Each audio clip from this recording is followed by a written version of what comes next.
बंदा कोई याद ही नहीं कर रहा, फैमिली वाले भी याद नहीं कर रहे। और कुछ ऐसी शख्सियतें हैं जिनको सारा गाँव फॉलो कर रहा है, पर्टिकुलर एरिया कुछ फॉलो कर रहे हैं और मरने के बाद उनको स्थान दे दिया गया। मुगलों से एसोसिएट करके ना लोगों ने क्या करा, तोड़नी शुरू कर दी दरगाहें।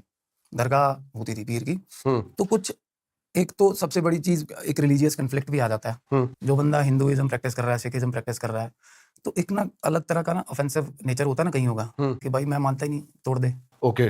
तो तोड़नी शुरू करी दरगाहें लोगों के सर परिवार के परिवार तबाह हो गए। क्योंकि वहाँ दिया जलता रहता था, तो बरकत रहती थी। क्योंकि है तो असल में क्या है वो आफ्टर लाइफ जो भी चीज़ें हैं they are associated to they are other dimension entities. तो वो क्या करती थी फिर, अगर किसी ने तोड़ दी अनइंटेंशनली और इंटेंशनली, तो फिर उनकी जो पर्सनल लाइफ है उसमें इन्वेजन होता था। और खासकर सबसे ज़्यादा डरावनी चीज़ें पीरों के केसेस में होती हैं नॉर्मली बंदों के साथ। मैंने बताया भी था एक इंसिडेंट कि एक फैमिली थी। नॉर्मली ज़्यादातर ये जो होता है ना बददुआ ही निकलती है इनके मुँह से और वो पूरी होती हैं। अब मेरे साथ भी कई केसेस ऐसे मैसेजेस आते हैं रेपिटिशन में सेम टाइप के मैसेजेस की पीर की बददुआ मिली हुई है। और ये चीज़ें झलकती हैं बंदे के ऑरा में झलकती हैं कि ये बंदा कर्स लेके चल रहा है पीर का। आप मानोगे स्पिरिचुअल हीलिंग के टाइम पे भी ना कोई ऐसी पीढ़ी का भी कोई बंदा आ जाए तो पता चलता है कि ये पीर का कर्स क्योंकि पीछे खड़ा होता है पीर। ओके। बिल्कुल डंडा लेके खड़ा होगा और वो पीछे खड़ा और उसने मतलब उसकी लाइफ में कोई काम ही नहीं बनेंगे। कुछ काम नहीं बनेंगे उसके और कुछ अच्छा। कर ले जाए अगर पीर राजी। और इसको ये भी नहीं कि आप किसी तरह के डिवाइन इंटरवेंशन इन हार्श वे तरीके से निकाल सको, ऐसा नहीं, कुछ भी नहीं है। आप ये रिस्पेक्टेड फिगर्स हैं, जैसे कि ब्रह्म राक्षस है, ब्रह्म राक्षस की अपनी ऐंठ होती है कि भाई मैं मर्जी से जाऊंगा उस पे क्या आप अपोलोजेटिक मैनर में उसको निकाल सकते हो कि भाई बंदे से गलती होगी, सही बात है। नाक रगड़वा दी है। पीरों का भी ऐसा ही होता है। पीर भी अपने टाइम में सेलिब्रिटी रहा है अपनी जिंदगी का। देखो अपने टाइम में वो भी एक ऐसी फिगर है जिसको आप लताड़ के नहीं निकाल सकते किसी की लाइफ से। और मैं वैसे ही मेरा वैसा तरीका नहीं है, क्योंकि प्रेत से आप अगर चैनलाइज कर पा रहे हो चीज़ों को, तो कम्युनिकेशन अगर सेट कर पा रहे हो तो हम्बल तरीके से बहुत अच्छे से काम होते हैं। रादर कि कहो कि मैं ही मैं हूँ बस, और कोई है ही नहीं मेरे पास सिद्धि है। सिद्धि तो पहली बात, आप कल मैं पॉडकास्ट देख रहा लावनिया साहब का, वो कह रहे थे कोई बंदा साबित कर दे मेरे पास सिद्धि है 5 लाख 50 लाख का चेक, वो ठीक कह रहे हैं। सिद्धि बोलना ना एक बड़ा एग्जैजरेशन में हो गया। सिद्धि सिद्ध का मतलब है सीधे कर लिए मैंने, भाई ये बंदा मेरे साथ सीधा चलेगा, जैसे मैं कहूंगा मेरे कहने में चलेगा। ऐसा कुछ नहीं है, भगवान को आप कहने में नहीं चला सकते। साधनाएं होती हैं। एग्जैक्टली साधना होती है और एक अंश बराबर उनके गण होते हैं ना, वो आपके आसपास चक्कर मार के चले जाते हैं, कंसिडर कर जाते हैं आपको कि बंदा ठीक है यार, ये भक्ति ठीक कर रहा है।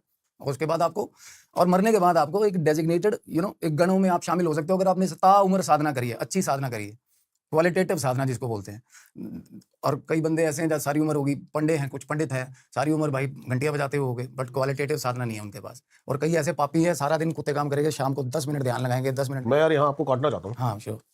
जहां मैंने आपसे बात करी ना सुबह अभी, तो मेरे को कनेक्ट हुआ थोड़ा, आप भी तंत्र की तरफ थोड़ा झुकाव है। हाँ है, बिल्कुल है। है। हाँ तंत्र इन अ गुड मैनर जिसको बोलते हैं। ओके। क्योंकि मेरे को क्यूरियोसिटी, आउट ऑफ क्यूरियोसिटी शुरू हुई है चीज़ें। मैं क्यूरियस था, I was a curious child since मैंने जब ये चीज़ें डिस्कवर करी थी ना, तो पहले तो आई वाज लाइक कि मैं इनको अपोज करता था कि नहीं ये चीज़ें गलत है।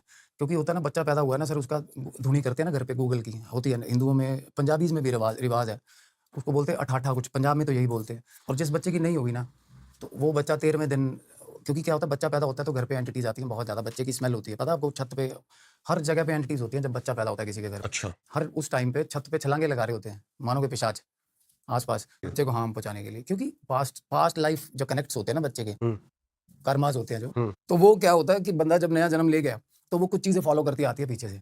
तो तब गंधक और गूगल की धुनी होती है घर पे रूटीन में, कई बच्चों की नहीं होती, कई बच्चे डर जाते हैं और वो ताउम्र उनको चीज़ें तंग करती है। और 13 मतलब खास करके 12-13 साल का जब बच्चा होगा ना, तो चीज़ें दिखनी शुरू हो जाती हैं उसको। हाँ एस्ट्रल विजन एक्टिवेटेड होता है वो। तो हम उस पे आते हैं, जो पीर का बता रहे थे तो आप। पीर का क्या था, तो एक ऐसा ही केस था। अब हमारी फैक्ट्री में ना जगह बनी हुई थी पीर की, वो रेंटल थी पहले, अब हमारी अपनी जगह है। और मैं शुरू से मानता हूँ पीरों को, दरगाहों को, खास मेरी इनको लेकर, क्योंकि नकोदर में साईं लाडी शाह जी गुरदास मान साहब के पास गया हूं मैं बहुत जाता हुआ। तो हर किसी पीर को लेकर ना, कुछ पीर है जो बहुत ज्यादा रिनोन हो गए, देखो कुछ पीर तो पीर है, देखो उसके मुंह से वही मोटिवेशनल बातें निकलेंगी, चाहे वो मशहूर हो चुका चाहे नहीं हो चुका, बा अदब बा इज्जत आप एक गज छोड़ भी दोगे तो क्या ही मसला हो जाएगा आपको। सही बात। तो क्या है ना सर, हमारी फैक्ट्री में जगह थी, तो रूटीन में वहाँ दिया हो रहा, मतलब हर फ्राइडे, सॉरी हर वीरवार प्रसाद दे दिया, थोड़ा सा बांट दिया, चलो एक मर्यादा निभा रहे हैं हम। तो होता क्या है, इन सिलसिला चल रहा है बढ़िया, सब ठीक चल रहा है, तो काम भी बढ़िया, बरकत है, सब कुछ है। तो एक केमिकल इंजीनियर हमने हायर किया था, ही इज फ्रॉम हैदराबाद, और साथ में एक लेडी थी, उसके 2 जन आए थे एंड दे वर